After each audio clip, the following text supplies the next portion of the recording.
मैंने रिकॉर्डिंग चालू कर दी है। मैं आपसे एक बात कह रहा हूं, मान लीजिए मैंने 80% शेयर्स परचेज किए,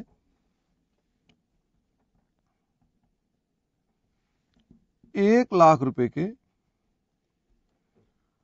शेयर कैपिटल थी हमारे पास 70,000, P&L था हमारे पास 80,000,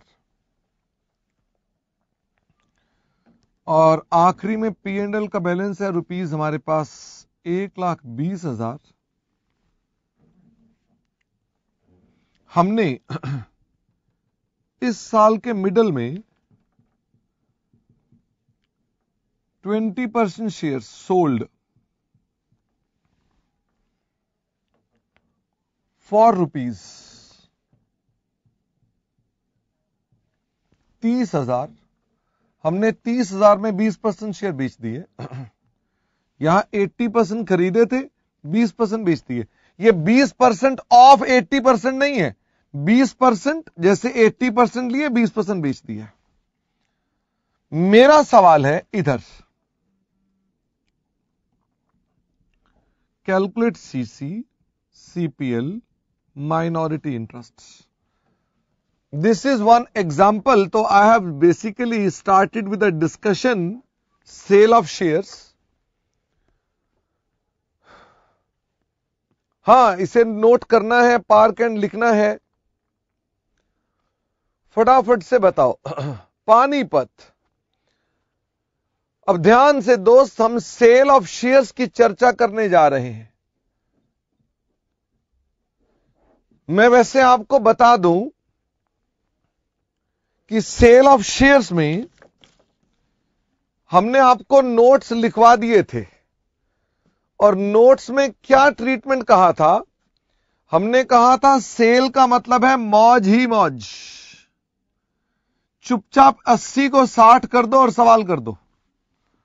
इसका मतलब मैंने आपसे कहा था इसका में कुछ नहीं करना, इसे 60 कर दो और अपना सवाल सॉल्व कर दो, you will get the answer.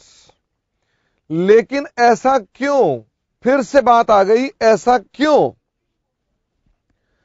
हम ऐसा कैसे कर सकते हैं कि सेल को डील ना करें? तो मैंने कहा for that reason we need to discuss it, we need to discuss it. Once we discuss, we will arrive at the conclusions.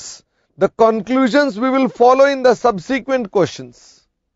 हां, लुधियाना रिकॉर्ड कर रहे हैं जी हम सारे बच्चे। मुझे आंसर देंगे कि इसका आंसर क्या है। ये लो। तो calculation of goodwill CR, calculation of goodwill और सीआर।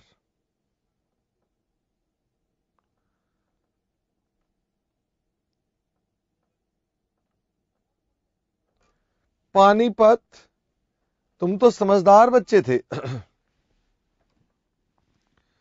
चलिए, तो गुडविल कैपिटल रिजर्व निकालनी है। तो सबसे पहले मुझे बताओ इन्वेस्टमेंट्स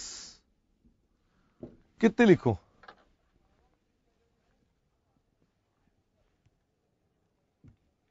फटाफट से बताइए। जोधपुर आप सेंटर में देख सकते हैं बेटा, सेंटर वाले आपको सपोर्ट देंगे। तो कुछ बच्चे कह रहे हैं 1,00,000। चलो 1,00,000 लिख देता हूं मैं। Less sale of investment. क्या आपको नहीं लगता कि इन्वेस्टमेंट बिकने से हमारी कॉस्ट कम हो जाएगी? मुझे फटाफट से बताओ, क्या हमारी इन्वेस्टमेंट बिकने से इन्वेस्टमेंट का बैलेंस कम हो जाएगा? तो can you tell me how much? हमने अपने पास अगर 1,00,000 रुपए में 80% शेयर लिए थे, तो 20% बेच दिए, 25,000 कम हो जाएगा। तो इसका मतलब यह कि 75,000 is the actual cost. This is your actual cost. Lal Kothi कह रहे हैं 30,000 कम करेंगे, गलत कह रहे हैं 30,000। लाल कोठी सेल प्रोसीड थोड़ा माइनस करेंगे। हम प्रोपोर्शनेट बुक वैल्यू माइनस करेंगे ना, कि इतने रुपए उसकी प्रोपोर्शनेट बुक वैल्यू है, लेस। अब मुझे बताइए, इसमें से हमने शेयर कैपिटल माइनस करनी है, तो शेयर कैपिटल कितनी है? 70,000 का 60%, 42,000। और आज के दिन का प्री एक्विजिशन प्रॉफिट 80,000 का 60%, 48,000। 4 4 8 90। तो we have a capital reserve of rupees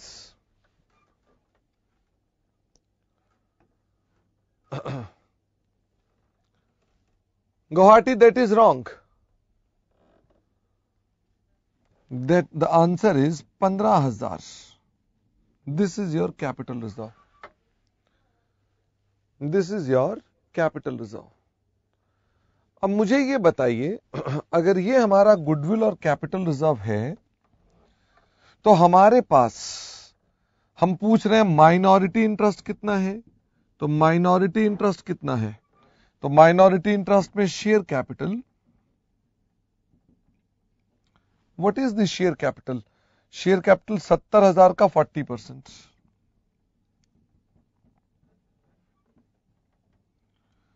और प्री एक्विजिशन प्रॉफिट्स, जो प्रॉफिट थे 80,000 उसका 40%, और जो प्रॉफिट हमने बाद में कमाए पोस्ट एक्विजिशन प्रॉफिट 80 से 120, 40,000 हमने और कमाए 16,000। This is your minority interest. 3 2 5 6 76,000 is the minority interest. आराम से सुनिए, कोई दिक्कत की बात नहीं है।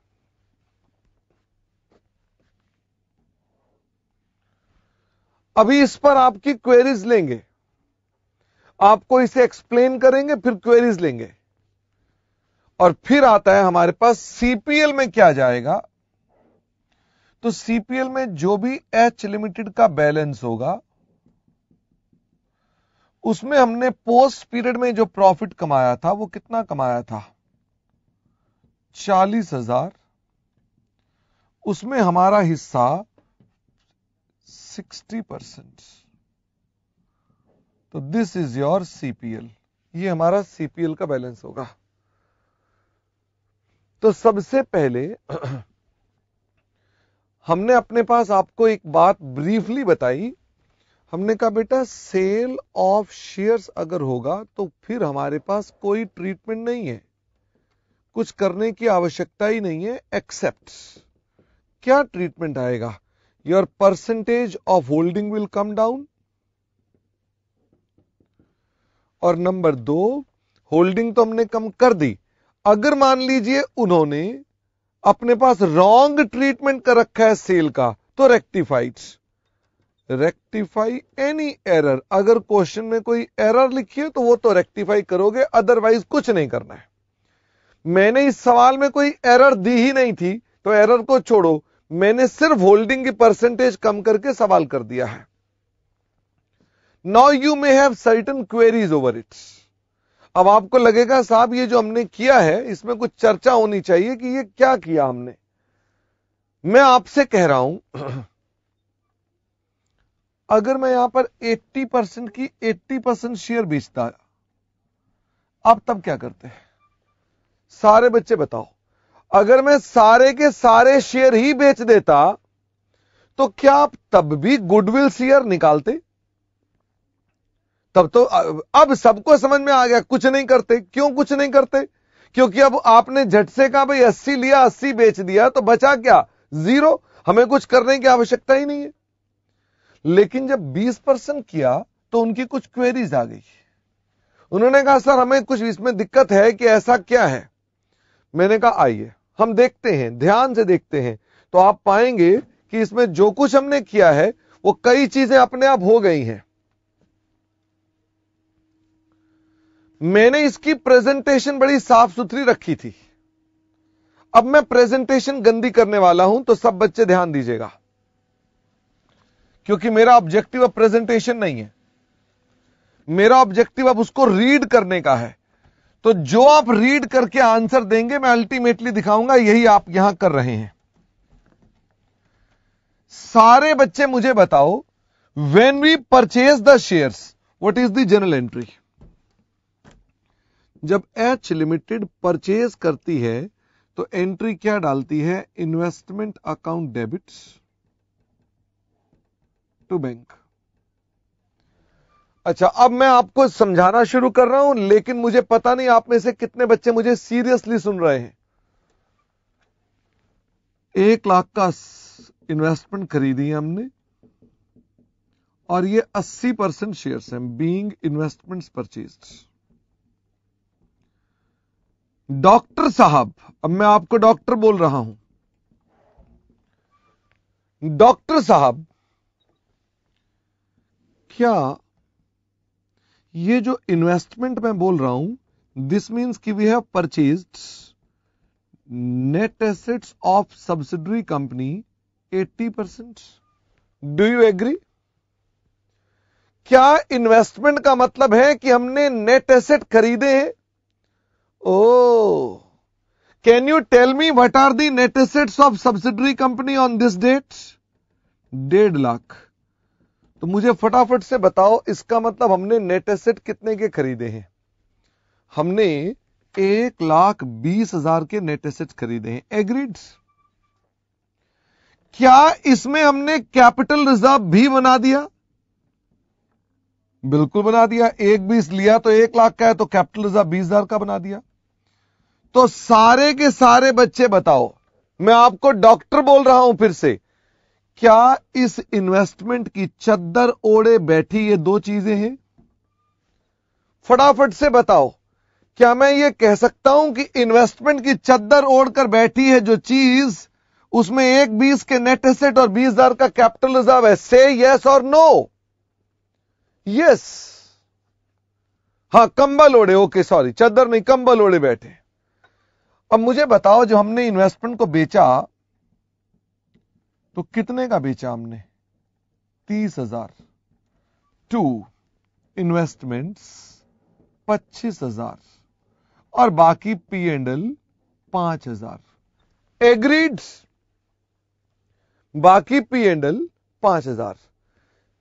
क्या आपको नहीं लगता कि जब आपने इन्वेस्टमेंट को क्रेडिट किया है तो आपने यहां जो क्रेडिट किया है, आपका कुछ नेट एसेट बिक गए और कुछ कैपिटल रिजर्व भी सोल्ड आउट? ओ, क्या सेल की एंट्री में नेट एसेट भी बिक गए और कैपिटल रिजर्व भी बिक गया? हां। अब मैंने आपसे कहा कि बेटा कैलकुलेट गुडविल और कैपिटल रिजर्व, तो ये बताइए, आप तो सेल के बाद आंसर दे रहे हैं, क्या सेल के बाद आंसर देंगे तो आपके लिए 80% माइनस 20% 60% रेलेवेंट है? बताओ क्यों 60% रेलेवेंट है? क्योंकि जो नेट एसेट्स एंड सीआर पहले आया था, बाद में कुछ नेट एसेट्स एंड सीआर चला गया, तो 60% ही बचेगा। और मजे की बात तो यह है कि जितने की इन्वेस्टमेंट ली है, यह उसका हमेशा प्रो राटा होगा, यह हमेशा उसका प्रो राटा होगा। बिल्कुल ठीक। इसका मतलब कोई टेंशन की बात ही नहीं है। जब आप यहां लिखेंगे इन्वेस्टमेंट, तो आप वही तो लिखेंगे ना, इन्वेस्टमेंट 75,000। अब 75,000 के नेट एसेट लिखूंगा मैं, तो अपने आप 75,000 का सीआर निकल कर आएगा हमारे पास। आपको मेरी बात समझ में आ रही है? आईवी 25,000, आईवी कहां से आ गई? पानीपत। मैंने तो इंट्रिंसिक वैल्यू कहीं भी नहीं बोली, तो मैंने तो आपसे कहा इन्वेस्टमेंट। पानीपत कह रहे हैं, अरे अरे अरे अरे पानीपत। जानते हो पानीपत अभी तक बातें क्या मुझसे कर रहे थे? मेरी क्लास में कितने बच्चे बैठे हैं, कौन क्या कर रहे हैं, नालायक पानीपत। और अब कह रहे हैं 25 कहां से आया? जब मैंने 1 लाख रुपए के शेयर लिए थे 80% और 20% बेच दिए, तो इसका मतलब मैंने 80% में से 20% बेच दिए, मैंने 1/4 बेच दिए, तो 1/4 इन्वेस्टमेंट क्रेडिट होंगी। टॉलीगंज, इसका मतलब जब इन्वेस्टमेंट हमारे पास 1/4 बिक गई तो इन्वेस्टमेंट 1/4 कम हो गई, तो हम बाकियों की तो बात करेंगे ना, पहले की थोड़ी ना बात करेंगे। करनाल जी, आपकी पहली क्वेरी खत्म हो गई है, मतलब एक क्वेरी तो खत्म हो ना, तब तो हम आगे से चलते हैं। चलिए जी, दिस वॉज वन थिंग। तो हमने अपने पास यही कैलकुलेशन की थी, तो हमने अपने पास, फिर से मैं आपको दिखा दूं यहां पर करके, ताकि आप लोगों को कुछ अजीब भी ना लगे। तो हमने गुडविल सीआर कैसे निकाली, हमने इन्वेस्टमेंट्स लिखी थी 75,000, शेयर कैपिटल और पीएनएल लिखा था 70,000 और 80,000 का 60%, 60%, 1.5 लाख का 60%, 90,000, तो कैपिटल रिजर्व आया था 15,000। This is correct, you should have no problem in this point. हाँ, Ludhiana cost of control changes due to declaration of bonus, that doesn't changes because of bonus, but in fact bonus is a capital profit, so that capital profits get adjusted with the goodwill or CR of cost of control, so your final cost of control is a different answer, Ludhiana. चलिए अब आगे चलेंगे। अब सवाल उठता है कि sir हम माइनॉरिटी इंटरेस्ट जो निकालेंगे वो कितना निकालेंगे। अब मुझे एक बात बताओ, आप माइनॉरिटी इंटरेस्ट कौन से दिन निकालते हो? पहले माइनॉरिटी, इधर पहले माइनॉरिटी इंटरेस्ट था 20%, फिर हो गया 40%। आप लास्ट में जब माइनॉरिटी निकालोगे वो 40 निकालोगे कि 20, ये पहले भी चर्चा हो रखी है। तो माइनॉरिटी तो निकलेगा ही ईयर एंड पर, तो ईयर एंड पर ही हमने माइनॉरिटी निकाली है। तो ईयर एंड के ऊपर शेयर कैपिटल कितनी है? 70,000, और पीएनएल अकाउंट कितना है?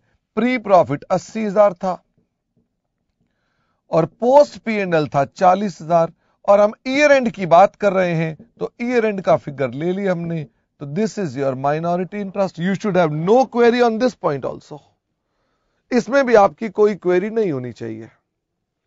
द आंसर इज 7, 8, 190 का 40% कितना होता है? 76,000, 76,000। नाउ आवर पॉइंट इज, अगला पॉइंट है कि सर सीपीएल की बात करो हमारे साथ। ओके, सीपीएल की बात करो, इधर आ जाइए। मुझे बताओ आपके पास यहां से लेकर यहां तक होल्डिंग का इंटरेस्ट कितना था? शुरुआत में आपके पास पहले 6 महीने आपके पास होल्डिंग का हिस्सा कितना था? तब था आपके पास 80%, और उसके बाद वाला हिस्सा था 60%। एग्रीड? जब हमने शेयर बेचे तो क्या हमने इसका पैसा भी ले लिया होगा? ये वही तो है 5,000, ये वही तो है पीएनएल। हमने अपने पास शेयर जब बेचे तो why we sold it for a price more than 25,000, क्योंकि हमने इसका पैसा तो ले लिया। तो हमने 20% वाले का तो पीएनएल हम रिसीव कर चुके हैं, रिसीव्ड, इसी में रिसीव्ड है। तो 60% का ही तो पैसा नहीं लिया हमने, तो 60% ले लीजिए। तो पीएनएल का बैलेंस कितना था? 40,000 का 60% इज इक्वल टू 24,000। बाकी पैसा तो ऑलरेडी जो मैंने एच लिमिटेड का बैलेंस लिखा है, दिस इंक्लूड्स 5,000, दिस इंक्लूड्स 5,000। मुझे अलग से कुछ थोड़ा ना जोड़ना है। हां, यह जरूर हो सकता है कि आपने इसका पैसा बनता ज्यादा था, आपने कम लिया हो, या बनता कम था, लिया ज्यादा हो, पर हमें फर्क ही नहीं पड़ता, because you earned that amount, वो हमने रिसीव कर लिया। जो अभी भी नॉट अर्नड है वो तो 60% का ही है ना, तो जो 60% का वही जाएगा यहां पर, बाकी क्यों जाएगा? मेरठ कह रहे हैं सर आपने इसे लॉट्स में क्यों नहीं किया? मेरठ बेटा, आप लॉट में पता क्यों करना चाहते हैं? क्योंकि आप रट्टेबाज हैं। मैंने शेयर खरीदे नहीं है मेरठ, बेचे हैं, और बेचने से क्या होता है मेरठ, हमारे पास जो खरीदा था वो कम होता है, इसलिए लॉट का सवाल नहीं उठता। इसको डाइल्यूट किया गया है और हम बैलेंस का आंसर निकाल रहे हैं। तो इसका मतलब जो लिया था आफ्टर सेलिंग, जो बचा, उसके सवाल की बात कर रहे हैं। अच्छा, अब मैं आपसे कह रहा हूं, हां, भागलपुर कह रहे हैं P&L वाला पॉइंट फिर से बता दो। वैसे तो मैंने सारा रिकॉर्ड कर दिया है, कोई दिक्कत की बात नहीं, आप उसको फिर से एक बार घर पे सुनेंगे, बट हम आपसे एक बात कर रहे हैं। मुझे यह बताओ, हम जब शेयर्स को बेचते हैं, तो हम क्या रिकवरी करते हैं? आप अपना शेयर बेचते हैं तो आप क्या रिकवरी करते हैं? नो डोंट से कि सर जो स्टॉक मार्केट का प्राइस होता है हम तो वो रिकवर करते हैं। हम आपसे डिस्कशन के एंगल से बात कर रहे हैं कि आप अगर कोई शेयर बेचने जाते हैं तो आप कहीं ना कहीं कुछ रिकवरी करते हैं। क्या रिकवरी करते हैं? आइए हम वही डिस्कशन करते हैं। मैंने इस पार्ट को रब कर दिया क्योंकि इसके ऊपर और चर्चा करना बेकार लग रहा था मुझको। मैं आपसे एक बात कर रहा हूं, I am selling 2000 shares of x limited. I am selling 2000 shares, मैं बेच रहा हूं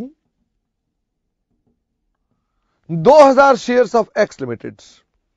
मैं क्या रिकवर करना चाहूंगा? क्या मैं कॉस्ट रिकवर करना चाहूंगा? जो मैंने पे की होगी वो कॉस्ट रिकवर करना चाहूंगा? हां अंधेरी, क्वेश्चन मिक्स होगा। सेल परचेज का क्वेश्चन 10 और 15 उसी के हैं, उसमें मिक्सिंग है। इसका मतलब क्या हमारे क्वेश्चन के अंदर हमने जब 2000 शेयर बेचे तो हम कॉस्ट की रिकवरी कर लेंगे? यस। क्या कॉस्ट के बाद जितना प्रॉफिट अर्न्ड है, क्या ये रिकवर नहीं करेंगे हम? पहले मुझे कॉमन सेंस के साथ आंसर दीजिए, क्या हम ये रिकवर नहीं करेंगे? बिल्कुल रिकवर करेंगे। तो जब हम इसको रिकवर करते हैं तो इन दोनों की रिकवरी को ही तो सेल प्राइस बोलते हैं। इन दोनों की रिकवरी को ही तो सेल प्राइस बोलते हैं। और अगर आप इस एंट्री को देखें, बैंक अकाउंट डेबिट्स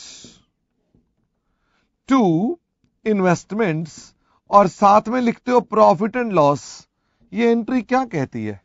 ये एंट्री कहती है आपने अपनी कॉस्ट भी रिकवर कर ली और आपने अपना post acquisition profits up to sale recovered है। अगर बेटा ये एंट्री वैसे आप देखें तो ये एंट्री 11th क्लास की है, not more than that. 11th की एंट्री है। लेकिन प्रॉब्लम क्या है, मैं आपको एंट्री को रीड करना सिखा रहा हूं। आपको पता क्या है, आपको लग रहा है एंट्री है खत्म। मैं कहता हूं आप इसको जब रीड करेंगे तो आपकी क्वेरी तब खत्म होगी। हमने इन्वेस्टमेंट को जब बेचा तो हमने जितने नेट एसेट खरीदे थे और गुडविल शेयर खरीदी थी वो बेच दी, और जो पोस्ट पीरियड का हमारा प्रॉफिट था वो रिकवर कर लिया। क्या ऐसा नहीं हो सकता कि P&L डेबिट हो जाए? तो post acquisition loss up to sale, क्या दिक्कत है? टॉलीगंज, कोई जरूरी थोड़ा ना कि प्रॉफिट ही हो, कुछ भी हो सकता है। इसलिए बेकार की बात ना सोचें। शुरुआत में कंपनी अच्छी थी, अब कंपनी निकम्मी हो गई तो पोस्ट पीरियड का लॉस भी हो सकता है। तो मैं आपसे कह रहा हूं, जब आपको मैं क्वेश्चन होल्डिंग का देता हूं तो मैं कहता हूं बेटा 80% शेयर यहां थे, 20% यहां सेल कर दिए। मैं आपसे कहता हूं सिर्फ 60% से करो। क्यों? क्योंकि सीसी सिर्फ बकाया है, सीसी सिर्फ बकाया है, बाकी अपने आप हो गया। और मैं कहता हूं सीपीएल भी 60% करो। क्यों? क्योंकि ऑन सेल पोस्ट प्रॉफिट 20% का एडजस्ट कर लिया है। और मैं कहता हूं माइनॉरिटी 40% की निकालो। क्यों? क्योंकि लास्ट डेट पर यही है। तो आप पाएंगे सिर्फ ये निष्कर्ष है। This is the only crux जो हमने आपको बताया, क्योंकि ऑटोमेटिकली सब चीजें ठीक हो जाती हैं। तो अब आप में से कई बच्चे अब रट्टा लगाएंगे कि सर ऐसा करना है, और आने वाले सवालों में वो फिर क्वेरी पूछेंगे। तो दोस्त मुझे लगता है कि कहीं ना कहीं अपने टॉपिक के साथ अन्याय कर रहे हैं। जब हम बार बार उन चीजों को रिपीट करते हैं तो things don't become simple, they at times become complex. बच्चा कहता है यार ये है क्या, ये बार बार क्यों समझा रहे हैं, कौन से ऐसा शास्त्र है जो ये समझा रहे हैं। एक सीधी बात है, लेकिन चूंकि आप भूल जाते हैं इसलिए प्रॉब्लम आ रही है। तो हम अपने पास अब आपको होमवर्क में कुछ क्वेश्चन देंगे, please do the homework, please do the homework. और मैं अपने पास अगली क्लास में थोड़ा सा दोस्त अपनी स्पीड बढ़ाऊंगा, because at the end of the day हमारी क्लास में सिर्फ नालायक नहीं है, होशियार बच्चे भी हैं और मुझे सबके साथ चलना है। इसलिए हम अपने पास अब आपको आज होमवर्क में क्या क्या क्वेश्चंस दे रहे हैं। होमवर्क है क्वेश्चन नंबर 35। ये हम क्लास में करेंगे क्योंकि हमने अभी तक सेल का एक भी क्वेश्चन नहीं किया, तो हम ये क्वेश्चन करेंगे। इसके अलावा क्वेश्चन नंबर 42, इसका मैं आपको वीडियो बनाकर दूंगा। It will take 2 to 3 days। अभी आज ही वीडियो नहीं बन जाएगा इसका, मैं 42nd क्वेश्चन का वीडियो बना करके डाल दूंगा। 43rd हमने कर लिया, 44th हम अपने पास नहीं करने वाले। और क्वेश्चन नंबर 3rd, ये सिंपल सा क्वेश्चन है, इसे आप घर से करके आने वाले हैं। और बस आज हम केवल इतना ही होमवर्क दे रहे हैं। हम आपको अगली क्लास में क्वेश्चन नंबर 10th या 15th में से एक क्वेश्चन करवाएंगे। हम नेक्स्ट क्लास में क्या करेंगे, क्वेश्चन 35 करेंगे। पहले तो आते ही क्वेश्चन 3rd करेंगे, फिर क्वेश्चन 35 करेंगे, फिर क्वेश्चन 10 या 15 में से एक क्वेश्चन करेंगे। यह करने के बाद फिर मैं आपको ले जाऊंगा अगले पॉइंट पर, और अगला पॉइंट होगा हमारा क्रॉस होल्डिंग। इस पर हम आपको 2 क्वेश्चंस कराकर फिर अगर समय बचा तो हम अपडेशन की चर्चा करेंगे। This will be the next class schedule. Thank you very much and bye bye.